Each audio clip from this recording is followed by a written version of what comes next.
le 7 novembre dernier. Donc je voudrais que nous commencions d'abord par lui rendre hommage par cette minute de silence.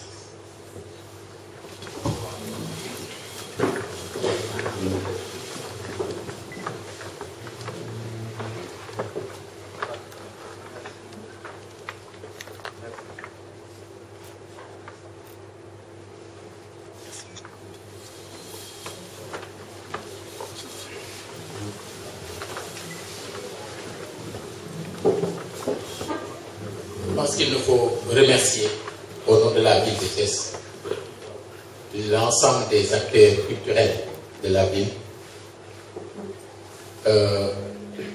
mais remercier également les filles et fils de Thiès qui ont l'habitude d'organiser des événements et qui se sont pleinement impliqués pour d'abord définir ce que doit être cette activité, mais également poser les actes qu'il faut pour que cette activité soit une réussite totale. Vous savez que depuis notre installation, nous avons clairement dit que notre ambition était de faire de Thiès une ville numérique, une ville lumière. Donc nous avions pensé, au-delà de l'éclairage public, nous avions pensé culture, une ville sécurisée et une ville propre. Nous avions également, dès le début, clairement indiqué que nous avions l'ambition, disons, d'être à la hauteur des opportunités qui s'offrent. Nous savions que l'AIBD Thiès allait être bientôt livrée. Nous avons également l'autoroute AIBD Thiès. Nous avons l'autoroute Thiès-Touba, qu'on appelle Ila Touba, et l'autoroute Thiès-Thiénaba-Tivaouane. Ça allait faire donc de Thiès une destination. Notre devoir est de créer les conditions pour accueillir les flux qui vont nécessairement arriver vers Thiès. Il y a un processus qui est irréversible, c'est le processus de dédakarisation du Sénégal. C'est dans l'intérêt même de Dakar et des Dakarois. Il n'est pas possible de concentrer 80% des activités d'un pays dans une presqu'île et parfois même dans un quartier. Ça pose d'énormes problèmes et nous le savons tous. Donc nous, en définissant nos orientations, nous avions pris en compte justement ces éléments qui allaient évoluer dans l'aménagement du territoire, etc. et dans la réorganisation et la réorientation des différentes politiques publiques. À partir de ce moment, nous avons invité nos autres compatriotes sénégalais, invité également ceux qui peuvent être amenés à visiter le Sénégal ou à y travailler, à venir à Thiès. C'est ainsi que nous avons simplement retourné Thiès-Kaï pour en faire Kaï-Thiès. Vous savez, quand on disait Thiès-Kaï, c'était la ville du Mali, puisque le train reliait d'abord Thiès à Kaï avant d'arriver à Bamako. Nous avons dit maintenant, Kaï-Thiès, c'est une invitation. Maintenant, pour inviter les gens à Thiès, il faut pouvoir leur dire, pouvoir leur montrer, pouvoir faire de cette zone une zone vraiment assez attractive à tout point de vue. C'est pourquoi il y avait plusieurs volets du programme Kaï-Thiès. Il y a un volet diplomatique, il y a un volet médical, il y a un volet économique et commercial, et il y a un volet culturel. Nous avons donc commencé à élaborer les différents agendas donc, de la ville de Thiès et aujourd'hui, nous parlons précisément de l'agenda culturel. Et notre ambition à ce niveau-là est de ne pas nous limiter à faire de KITS une activité de Thiès, mais nous voulons en faire l'activité culturelle majeure du Sénégal. C'est ça notre ambition. Vous savez que Thiès,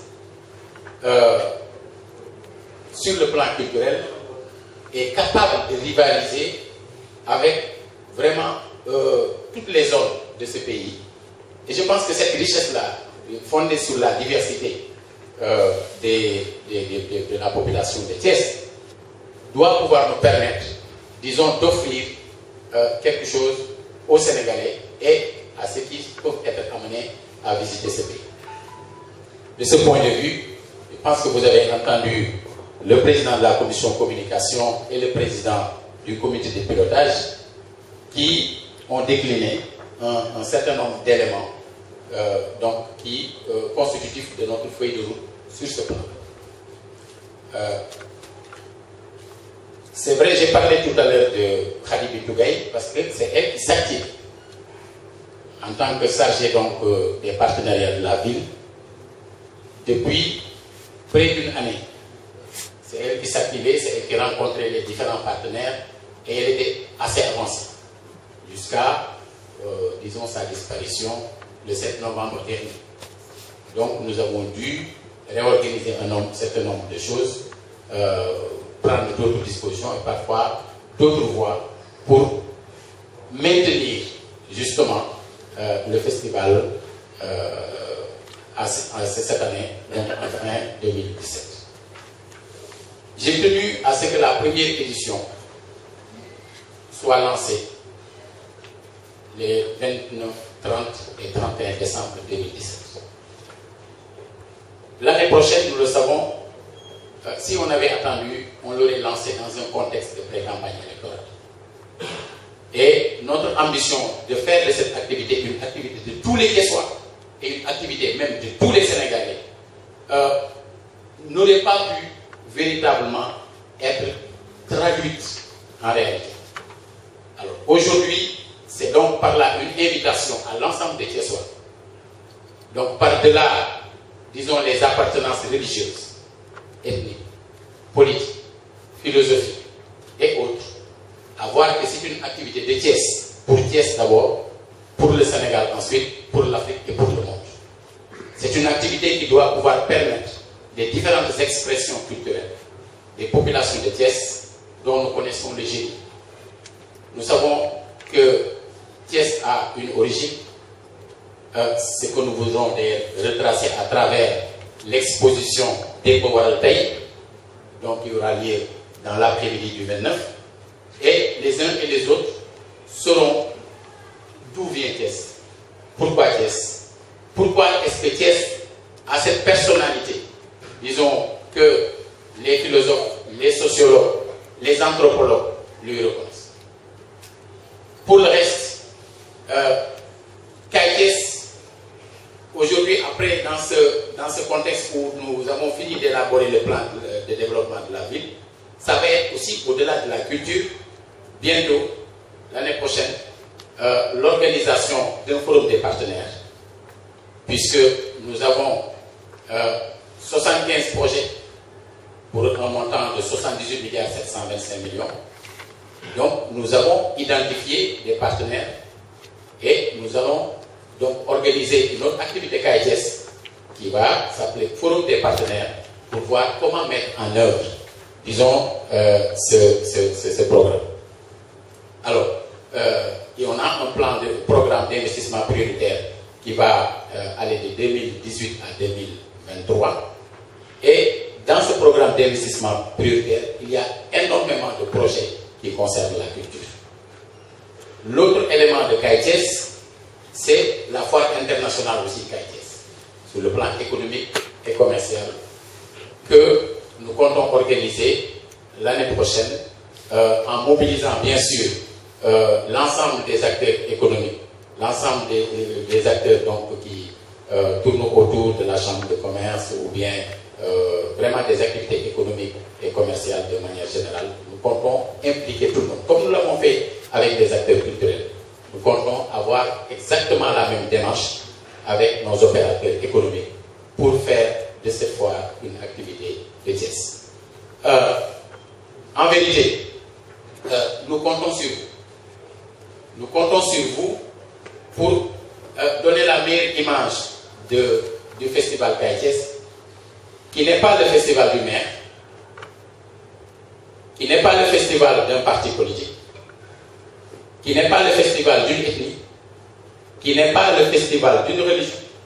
C'est le festival des Thiessois qui propose aux Sénégalais, à l'Afrique et au monde leur propre personnalité, leurs propres expressions pour contribuer justement à ce partage qui peut donner une autre image du monde. Puisque dans un contexte où les gens dialoguent par des grenades, à coups de canon, de kalachnikov, d'attentats, nous voulons montrer que l'être humain a autre chose à proposer, a un espoir à faire renaître. Nous voulons montrer que l'être humain peut chercher dans ses tréfonds ce qu'il a de meilleur et qui peut donner encore une chance à l'humanité. C'est l'ambition de Kaay Thiès, c'est l'ambition de ce festival que nous comptons lancer les 29, 30 et 31 décembre 2017. Et nous comptons sur vous, mais nous comptons également sur les éventuelles contributions dans la réflexion pour voir comment réorienter un certain nombre de choses, ce qui peut être fait ici là, parce que nous sommes des êtres humains, il peut y avoir des erreurs. Un grand penseur disait que l'homme intelligent n'est pas celui qui ne fait pas d'erreurs. Celui-là est intelligent, qui fait des erreurs et qui sait les réparer et vite. Mais il nous invitait également à éviter l'entêtement. D'une petite erreur, on peut toujours faire une erreur monstrueuse.